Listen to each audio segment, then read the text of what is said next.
Okay, so the Great Pacific Garbage Patch. We've all heard of it, right? This idea of a massive floating island of trash out in the middle of the ocean. But what if I told you that the image we all have in our heads, the one you've probably seen a million times online, isn't really the whole story? Let's dig in and find out what's actually out there. Yeah, this is the big one, isn't it? The question that just explodes on the internet.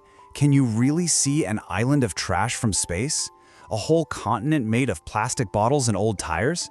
I mean, it's a powerful image, and honestly, it's pretty horrifying to even think about. In this quote, wow, it just perfectly captures the epic scale of this myth. We're not just talking about a pile of trash, we're talking about a brand new continent.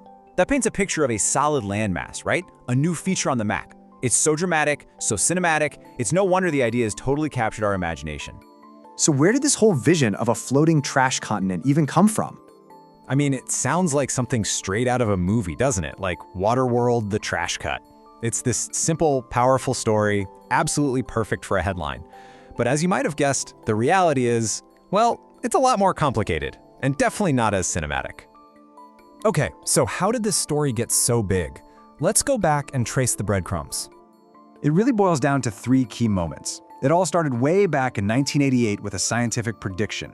Then, fast forward to 1997, and a yachtsman named Charles Moore gives this shocking first-hand account. He puts a size to it. He says it's as big as Texas. But the moment it really blew up, that was 2015, when this incredibly powerful photo went viral. A photo that, as it turns out, had nothing to do with the garbage patch at all. And this right here, this is just a perfect example of how misinformation works.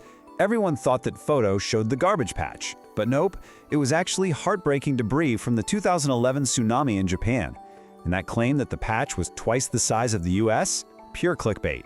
Just a wild exaggeration that millions of people started to believe was fact.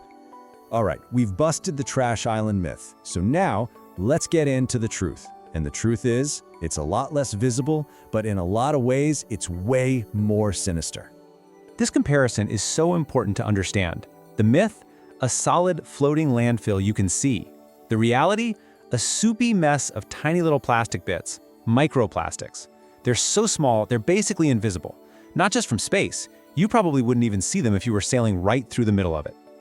So what are these things exactly? Microplastics. Just think of them as the tiny, tiny leftovers from bigger plastic things, like bottles and bags. The sun and the waves just break them down over time into these little colorful fragments, often smaller than a single grain of rice.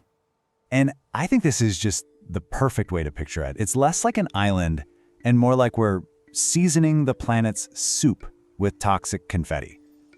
Forget the trash island. Just imagine the ocean as a giant soup, and we're just sprinkling it with tiny, toxic plastic confetti.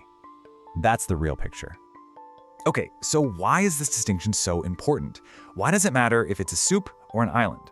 Well, because this invisible confetti, it's a much, much deadlier and way more complicated threat than a single island of trash could ever be. See, because these plastic bits are so small, they get mistaken for food by everything. Sea turtles are swallowing things like toothbrushes. Albatrosses are feeding lighter caps to their babies. Fish are gobbling up these tiny plastic pellets. The entire marine food web, the whole ecosystem is consuming plastic. And you know what? The problem isn't even just what's floating on the surface. Take a look at this number, 70%. Any guesses what that could be? That's the amount of plastic junk that doesn't even float.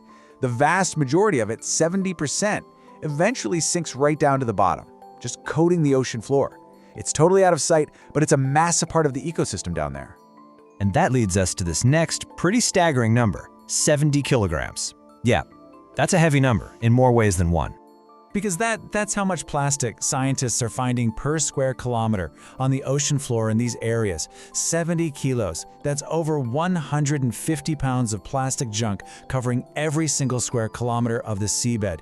It's like a hidden carpet made of trash. This all begs a really interesting question, doesn't it? If the reality is this bad, why do we seem to prefer the myth of the trash island? Well, it might just come down to storytelling. The myth is cinematic. It's simple. You can picture it. It's a clear villain. But the reality? This blurry, complex soup of microscopic toxins, that's so much harder to wrap your head around, and a whole lot harder to figure out how to solve. And this is where the problem stops being some far-off environmental issue and gets, well, really personal. Because that blurry soup of plastic doesn't just stay out in the ocean. It works its way up the food chain, and yep, it ends up on our plates. This quote says it all. Bon appetit, here's your microplastic sushi. It's blunt, for sure, but it's the uncomfortable truth. So no, the astronauts can't see a giant garbage island from space. That part's a myth. But the reality? This invisible plastic soup is a far, far more profound and disturbing problem. And it leaves us with this final, really powerful question to think about. How did we, a species smart enough to shoot rockets into space, decide it was a good idea to feed our oceans old flip-flops and bottle caps?